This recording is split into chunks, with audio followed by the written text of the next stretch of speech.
You need to be very serious about your children's elementary education.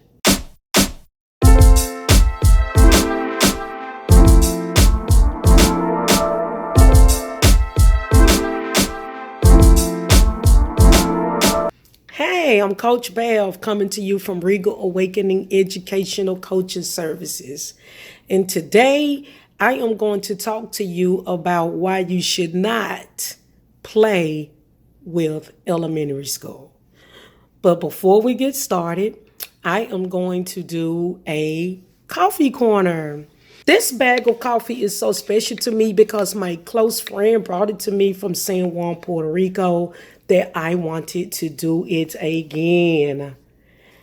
Okay? She believes in the vision and she thought of me, and it just seems so personal that someone would be on vacation and be thinking about what I'm trying to accomplish here and say, let me get her a bag of coffee so she can do her coffee corner for her videos. Like, you're letting me know that you believe in me, and that just means so much. Thanks, D.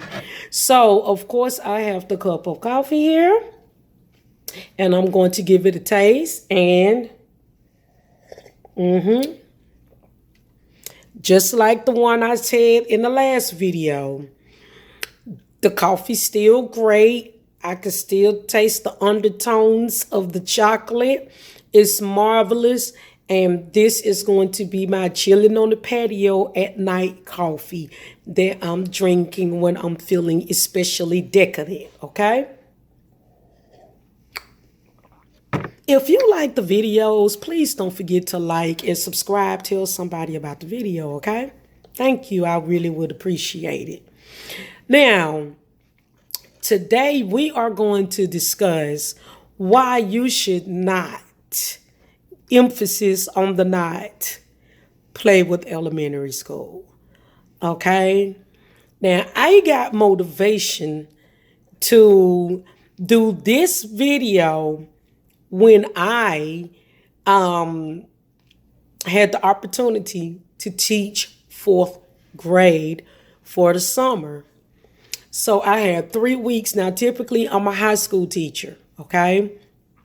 I had got called, like they were scrambling. Nobody, is challenges getting teachers. It's COVID. Everybody's wore out. Everybody's tired. But I taught from home for the last year and a half. And after the passing of my mom, I just needed to get up and get out of the house. So when I got the offer to teach fourth grade in summer school, I was like, of course, why not? Okay, like, okay, of course, I got this. I was a teacher's aide for a whole year, like 17 years ago, when I began my educational career. So, of course, I can handle these fourth graders.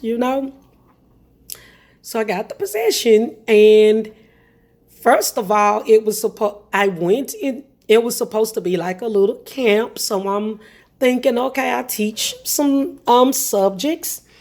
I was prepared to teach language, arts, and math, and perhaps a little science and social studies. But I'm thinking that the emphasis would definitely be on language, arts, and math. So of course, no problem, right? It's fourth grade. No biggie. I got this. I've been teaching for 16 years? I got this. So, first I get to the school, and I realized that the schedule, like, I forgot about the elementary schedule. The schedule is so regimented. Okay? Not only was there a schedule of things that I was expected to cover daily, there were like 11 to 12 blocks of things that had to be done with the kids. And then I found out that the children don't do math the way we used to do math. Okay? So mainly like long division and multiplying 2, 3 digits, they don't do that the way we used to do that. There has been a completely different technique developed for that. So I knew about this way, but I actually had the opportunity to see it because, of course, my students taught me how they do it.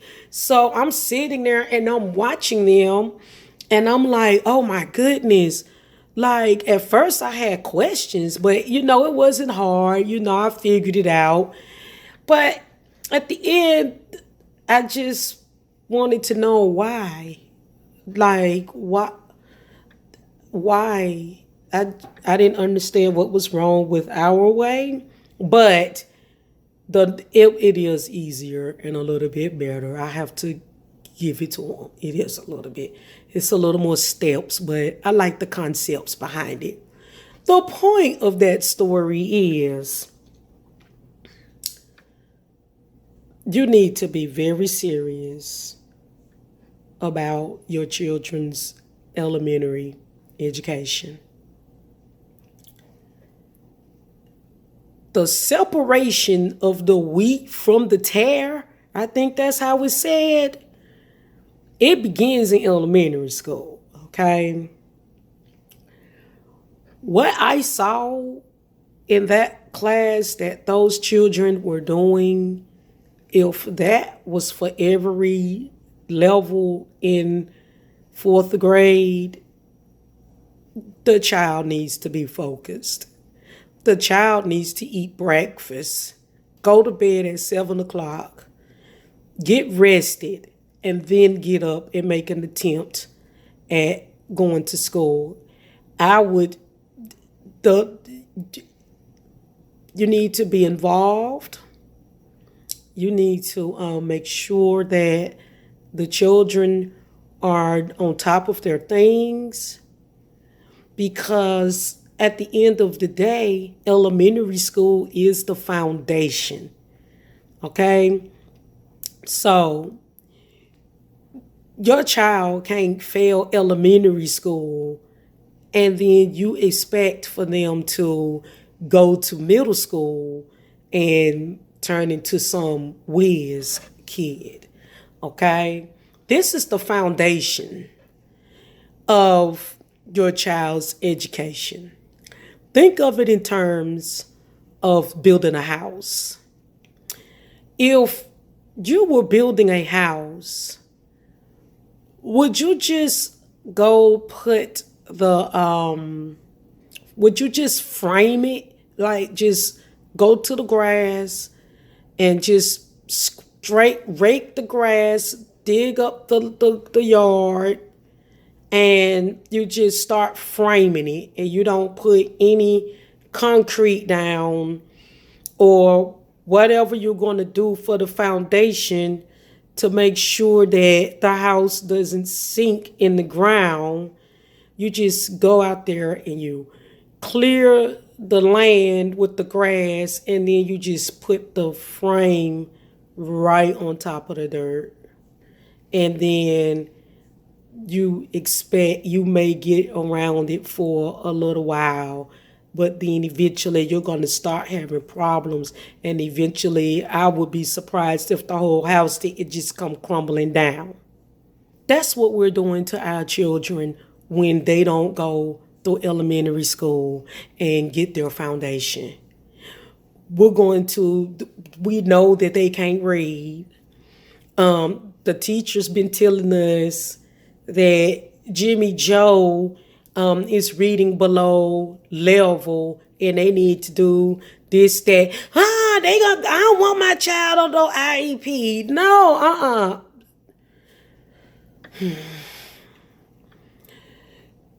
They told you in first and second grade that Sheila is not doing math well.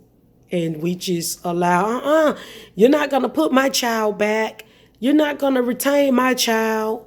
My child is not going to get put back. You're going to pass my child. I'm going to the superintendent. I'm going to the school board. I'm going to have your job. Okay. And it's painful, but you're going to see the child pass.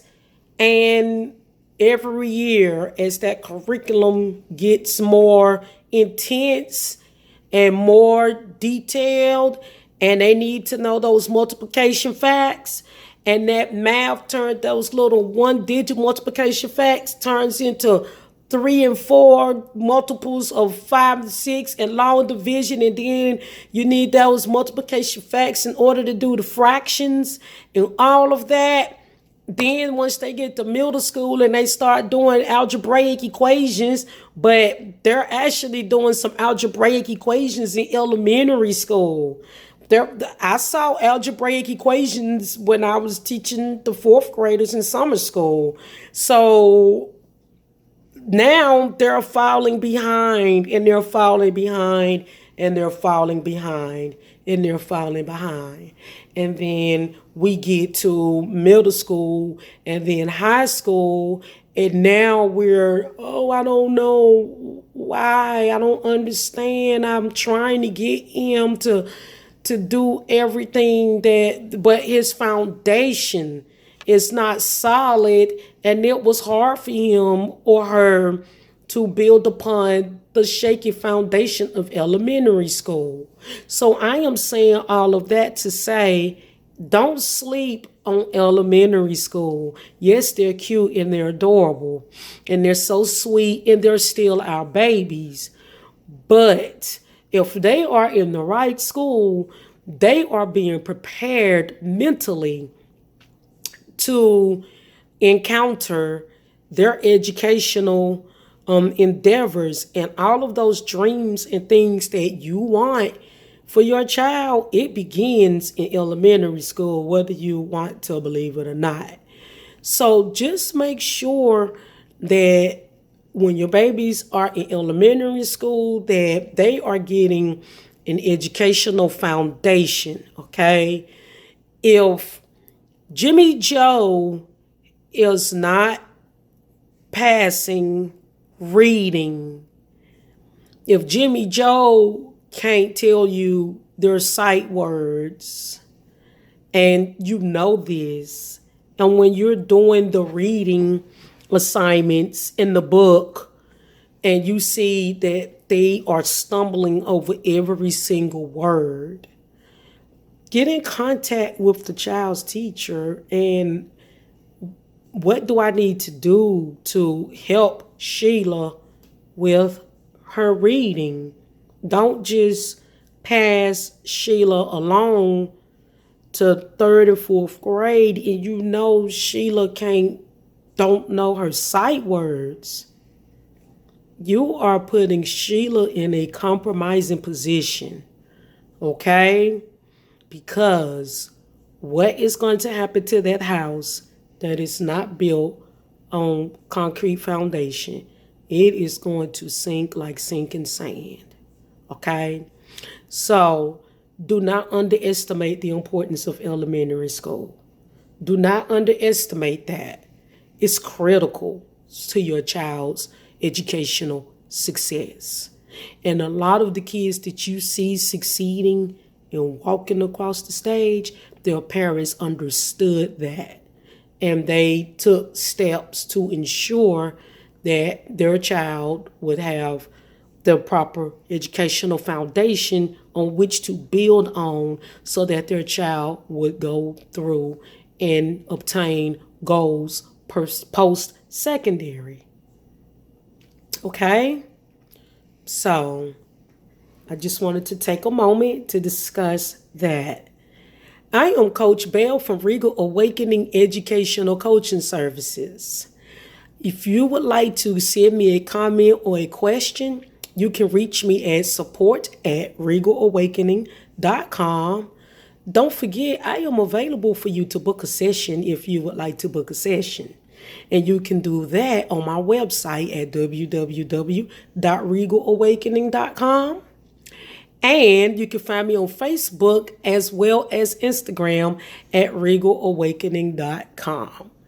Thank you for your time. Thank you for taking the time to listen and giving your input. And please don't forget to like, subscribe, and tell a friend about the Coach Bev at Regal Awakening. Thank you. Have a nice day.